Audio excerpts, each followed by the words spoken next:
Milo Tanner pressed himself against the luminescent hedge, heart hammering against his ribs as the Australian security drones buzzed overhead. Their violet scanners swept the perimeter of the embassy gardens, searching for unauthorized guests, specifically him. This was your most brilliant plan yet. Tanner, he whispered to himself, clutching his botanist's satchel closer. 3 months of dodging the Celestial Collection Agency had led to this desperate gamble, sneaking into the most secure diplomatic reception on Nexus Station to escape his creditors. The Australian embassy gardens sprawled before him like a dream, floating terraces of impossibly rare flora from across the galaxy, each more valuable than anything he'd ever owned. As the head botanist for a now-bankrupt terraforming company, Milo recognized species that most humans would never see in a lifetime. A rustle behind him sent him diving behind a cluster of bioluminescent ferns. Their fronds curled affectionately around his wrists, responding to his elevated body temperature, a fascinating adaptation he would have appreciated under different circumstances. "Come out, human," a melodic voice commanded. "The Nixian roses have already alerted me to your presence." Milo froze.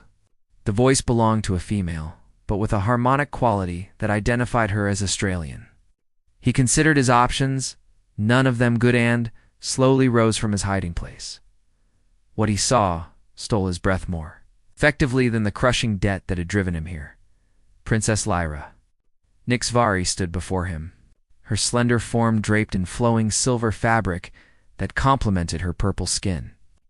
Unlike the imposing images on newscasts, she appeared smaller in person, though no less regal. The bioluminescent patterns swirling beneath her skin pulsed with curiosity rather than anger. "You're not supposed to be here," she stated, tilting her head. The circlet resting among her silver-streaked hair caught the light from Nexus Station's artificial moon. I got lost," Milo stammered, clutching his satchel tighter. "The public gardens, I thought." "You're lying," she interrupted, stepping closer. "Fascinating. Most species can't lie to an Australian. Our empathic abilities usually detect deception instantly." A gentle tendril of psionic energy brushed against Milo's consciousness, not invasive, just curious. He instinctively raised mental barriers, a trick he'd learned working with telepathic plant species in the Andromeda colonies. Her eyes widened. "Even more fascinating. What are you doing in my private sanctuary, human?" Before he could answer, shouting erupted from the embassy's main hall. Milo recognized one of the voices, Drax Voller, his former business partner turned ruthless debt collector. "I'm hiding," Milo admitted, desperation overcoming pride. "They'll take everything if they find me, my research, my samples. Please, I just need to stay here until they leave the station." The princess studied him, her luminescent eyes unreadable. Then, unexpectedly, she smiled. "What's your name?" "Milo Tanner? And these plants you're protecting?" She gestured to his satchel. "Embryonic seeds from Kepler 438b. They could revolutionize oxygen production on terraformed worlds. But my company collapsed before trials could begin. Now the creditors want to sell them to the highest bidder." Lyra extended her hand toward his satchel, and he reluctantly opened it. Inside, nestled among specialized containers, were seeds that glowed with faint blue light. "You understand plants?" she murmured, not a question, but an observation. The shouting grew closer. Security drones hovered near the garden entrance. "Come," she decided suddenly, taking his arm. Her touch sent an unexpected warmth through him. "The Australian Embassy recognizes your botanical expertise and hereby grants you temporary diplomatic sanctuary." "What?" Milo blinked, stunned by the abrupt shift in his fortune. Princess Lyra's lips curved into a mischievous smile. "Congratulations, Milo Tanner.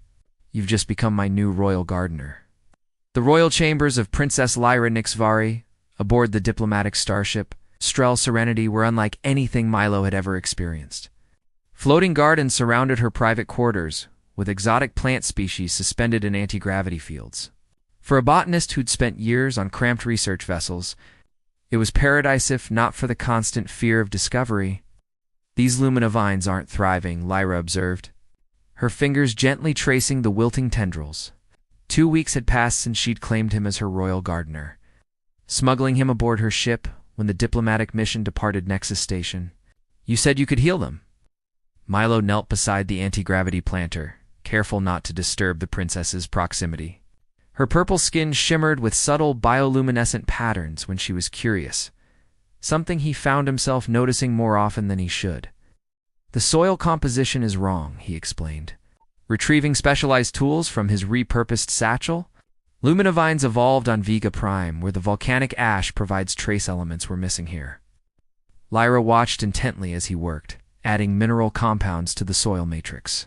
How does a human know so much about Australian flora? Our botanical sciences are rarely shared outside the Empire.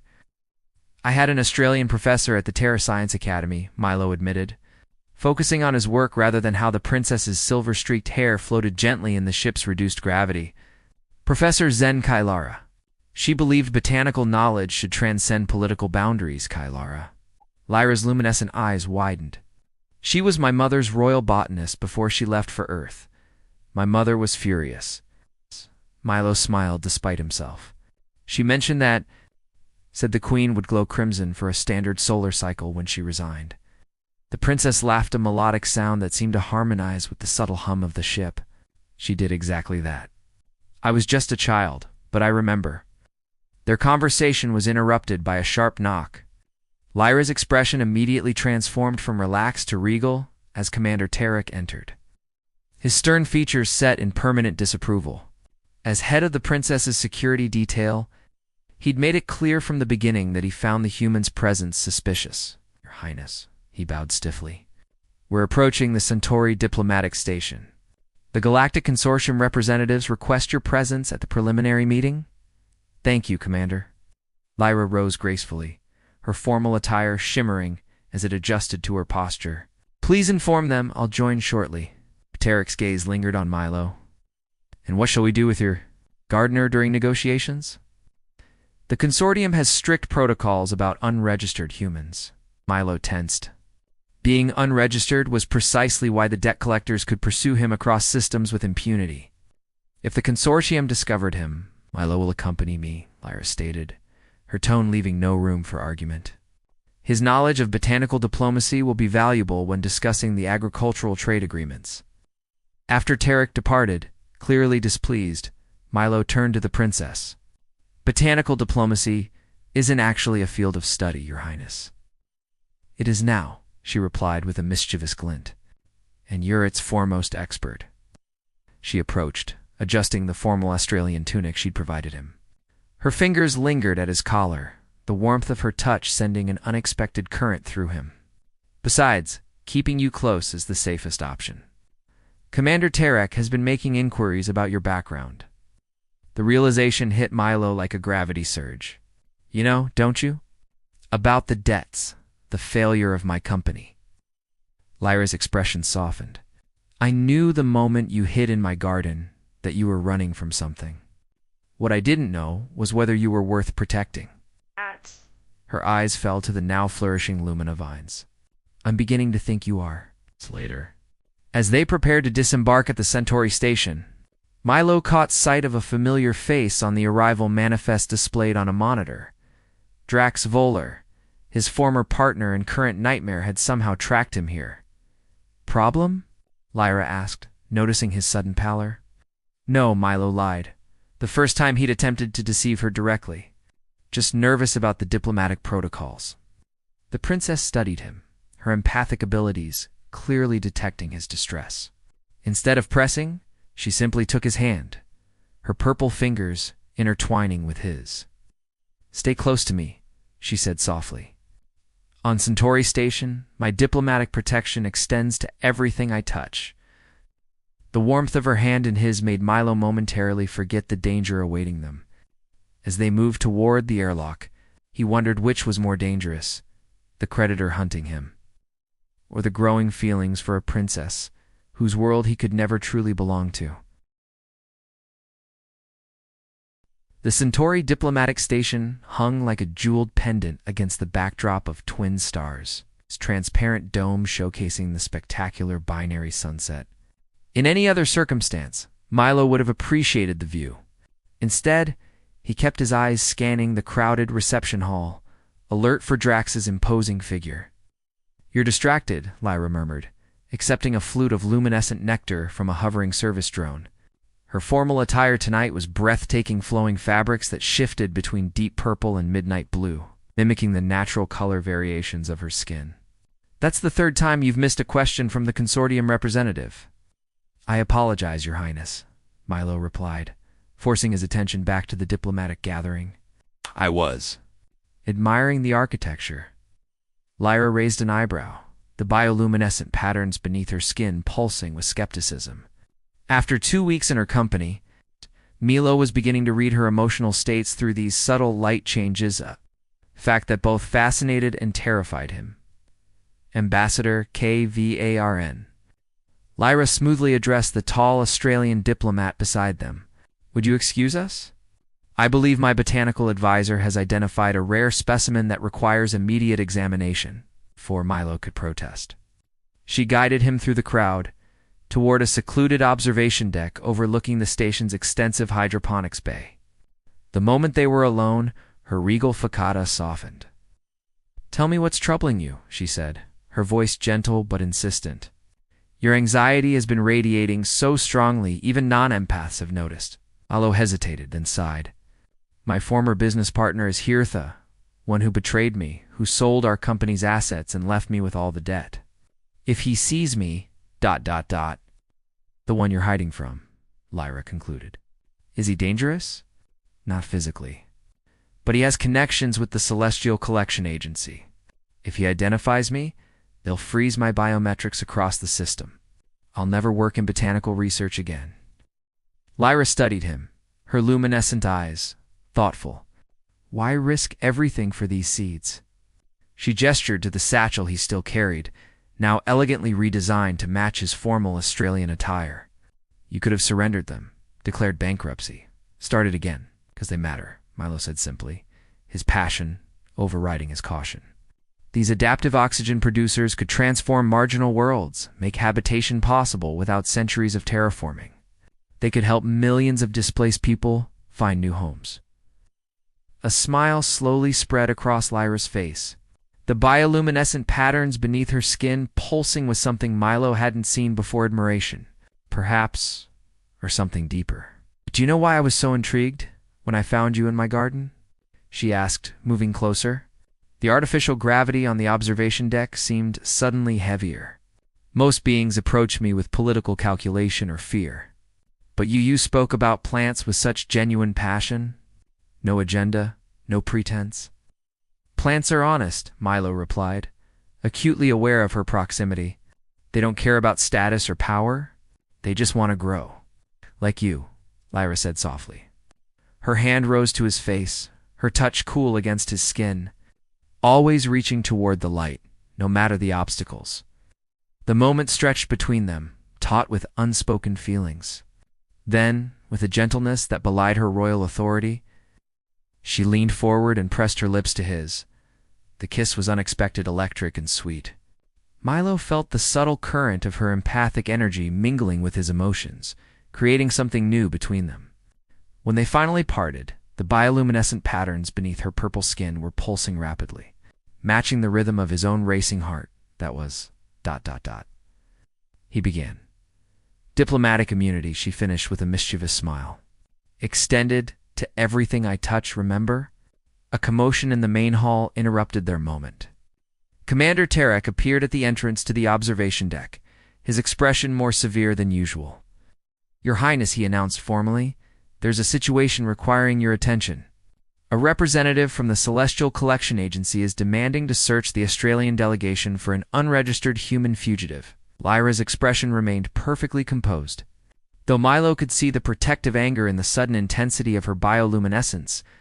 "How interesting," she replied coolly. "Inform this representative that any search of diplomatic personnel would constitute a violation of the Galactic Concordat."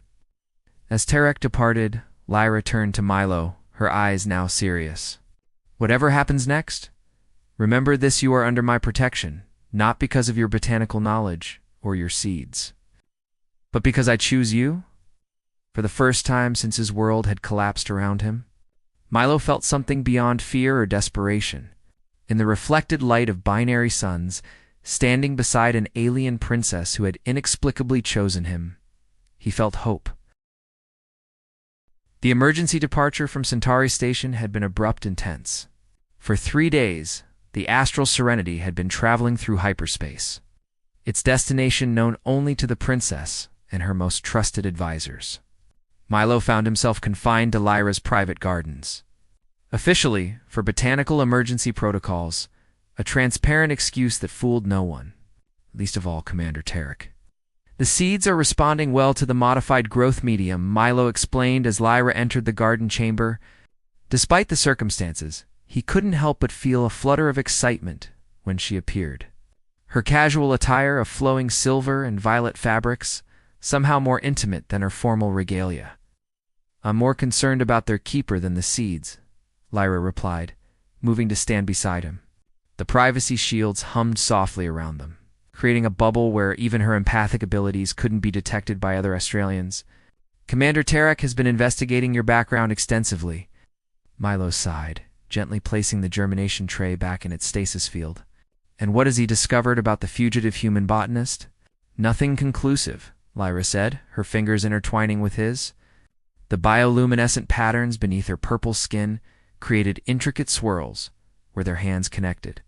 "But Drax Valar has filed a formal complaint with the Galactic Consortium, claiming the Australian royal house is harboring a debtor who stole proprietary research." "That's ridiculous," Milo protested. "The research was my entire team's. Drax sold the company out from under us, but he couldn't sell the intellectual property rights without unanimous consent." Yes. Lyra's expression grew troubled. "The consortium doesn't always recognize human intellectual property claims. They involve non-terrestrial applications. It's one of the many inequities my mother has been fighting to reform." The mention of Queen Alara Nixvari brought reality crashing back. Lyra wasn't just any Australian, she was heir to one of the most powerful empires in the Galactic Alliance. Whatever had been growing between them existed in a bubble as fragile as the privacy shield surrounding them. "Should leave at the next port," Milo said reluctantly. "Your position is too important to risk for a human fugitive with nothing to offer but some experimental seeds and gardening skills." "Is that what you think this is about?" Lyra asked, her luminescent eyes flashing with sudden intensity. "That I've been protecting you because of your botanical abilities?" Before he could respond, she pulled him closer, her free hand rising to his face. The touch of her fingers sent waves of emotion through him, not imposed empathically, but shared, as though a barrier between them had dissolved. "I've lived surrounded by people who want something from me, political alliances, trade agreements, diplomatic leverage. But you," her voice softened, "you look at me and see Lyra, not the crown I'll someday wear." This time when they kissed, Milo felt the full depth of her empathic connection, not just emotion, but memory. Her childhood in the crystal palaces of Astral Prime, the weight of expectations, the loneliness of royal duty. He responded by opening his own memories, his passion for creating life in barren places, the betrayal by Drax, and his growing feelings for a princess from another world. When they finally separated, Milo noticed the garden had responded to their emotional exchange. The plants around them had turned toward them, blooming unexpectedly, releasing sweet fragrances into the air. "Even the plants approve," Lyra laughed softly, the sound like crystal chimes. Their moment of connection was shattered by the abrupt deactivation of the privacy shield. Commander Tarek stood at the entrance, flanked by 4 royal guards, his expression stone cold. "Princess Lyra Nixvari," he announced formally, by order of Queen Alara. "I am instructed to take the human into custody and return immediately to Astral Prime." "On what grounds?" Lyra demanded, instinctively stepping between Milo and the guards. "Deception of the royal house. Violation of imperial immigration protocols," and Tarek's eyes narrowed. "Unauthorized empathic bonding with a member of the royal family." Milo felt the blood drain from his face.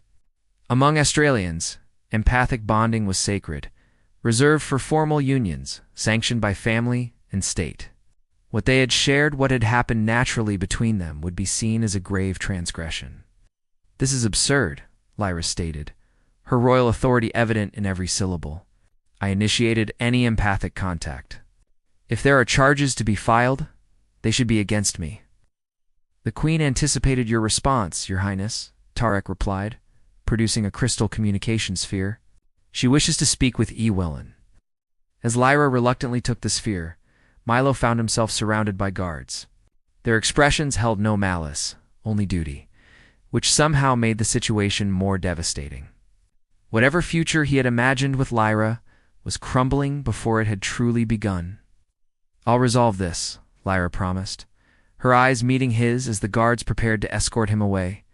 The bioluminescent patterns beneath her skin pulsed with determination and something deeper, a pattern he now recognized as love, as the doors to the garden sealed behind him. Milo clutched his satchel of precious seeds, no longer just his life's work, but a tangible connection to the princess who had seen value in both his research and himself. Whatever came next, that connection could not be erased. The throne room of Astral Prime stretched toward a crystalline dome that captured and refracted the light of 3 moons, casting prismatic patterns across the assembled court. Milo stood at the center of it all, still wearing the Australian formal attire Lyra had given him, though now it felt like a costume rather than an honor. Queen Alara Nixfari sat upon the luminous throne, her ancient form still commanding respect. Unlike her daughter's vibrant purple skin, the queen's had faded to a delicate lavender with age, the bioluminescent patterns more subdued but infinitely more complex. Milo Tanner, she spoke, her voice carrying easily through the vast chamber. You stand before us under unusual circumstances. 2 weeks had passed since the astral serenity had returned to the Australian homeworld. 2 weeks since he'd been separated from Lyra, placed in luxurious but undeniable confinement. 2 weeks of uncertainty, broken only by visits from royal botanists who questioned him endlessly about his research. Your Majesty, Milo bowed, remembering the protocol Lyra had taught him. I accept whatever judgment you deem appropriate for my deception. A murmur rippled through the court. Honesty was valued above all traits in Australian culture, natural evolution for an empathic species. His willingness to acknowledge his wrongdoing had clearly surprised them. Interesting, the Queen observed. Most beings attempt to justify their actions when standing before this throne. Justifications wouldn't change the facts, Milo replied. I entered your daughter's garden without permission. I accepted her protection under false pretenses. These are truths I can't deny. Queen Alara leaned forward, her luminescent eyes so like Lyra's, studying him intently. And what of the empathic bond you formed with the crown princess? Would you deny that occurred? The whispers among the court grew louder. Empathic bonding with non-Australians was rare enough to be legendary. Bonding with a human was unprecedented. I cannot deny what I don't fully understand, Milo answered honestly. I know only that when Princess Lyra shares her emotions, I feel them as my own. When I share mine, she receives them without judgment. If that constitutes a bond by Australian standards, then yes, it exists. The massive doors at the far end of the throne room swung open, and Princess Lyra entered. Her formal regalia sparkled with embedded crystals that amplified her natural bioluminescence, creating an aura of authority that silenced the court immediately. By her side walked a familiar figure that made Milo's heart sink, Drax Voller, looking smug in expensive attire. Mother, Lyra addressed the Queen formally, I bring before you the accuser, as requested. Queen Alara nodded. Drax Voller of the Celestial Collection Agency, you have filed formal charges against this human. State your case. Drax stepped forward, his confidence evident in his swagger. Your Majesty, this man absconded with proprietary research when our company dissolved. The seeds he carries represent millions in development costs and potential revenue. As senior partner, I demand their return and his extradition to face human justice. A compelling case, the Queen acknowledged. However, before rendering judgment, I have reviewed certain evidence provided by my daughter. A holographic display appeared above the throne, showing financial records and communications. Milo recognized them instantly, the private corporate files he'd been unable to access after Drax locked him out of the company systems. These records indicate that you, Drax Voller, systematically diverted research funds, sold company assets without board approval, and deliberately created the debt that you now claim Milo Tanner owes, the Queen stated. Most concerning, you attempted to patent research conducted primarily by others, violating not only human law, but the Galactic Consortium's intellectual property accords. Drax's confidence crumbled visibly. Those records were encrypted. How did you... The Australian Diplomatic Corps has resources beyond your understanding, Alira interrupted, her expression serene despite the triumph in her eyes, including access to sealed consortium records. Queen Alara raised her hand for silence. Drax Valor, you are hereby banned from Australian space and all affiliated territories. The consortium has been notified of your fraudulent claims. You may depart with your freedom, though I suspect your reputation will not survive this day. As royal guards escorted a protesting Drax from the throne room, Lyra moved to stand beside Milo, close but not touching a restraint that spoke volumes about the formality of their current situation. As for you, Milo Tanner, the Queen continued, your research has been verified by our Science Council as both original and potentially transformative. The Australian Empire wishes to offer you full citizenship, resources to continue your work, and a formal position within our Botanical Sciences Division. The offer was generous beyond anything Milo could have imagined when hiding in a garden weeks ago. Yet the careful distance Lyra maintained told him what this arrangement truly meant. A diplomatic solution that would keep him near but not as an equal, not as someone worthy of a princess. Your Majesty is most generous, Milo replied, gathering his courage. But I must decline. Gasps echoed throughout the chamber.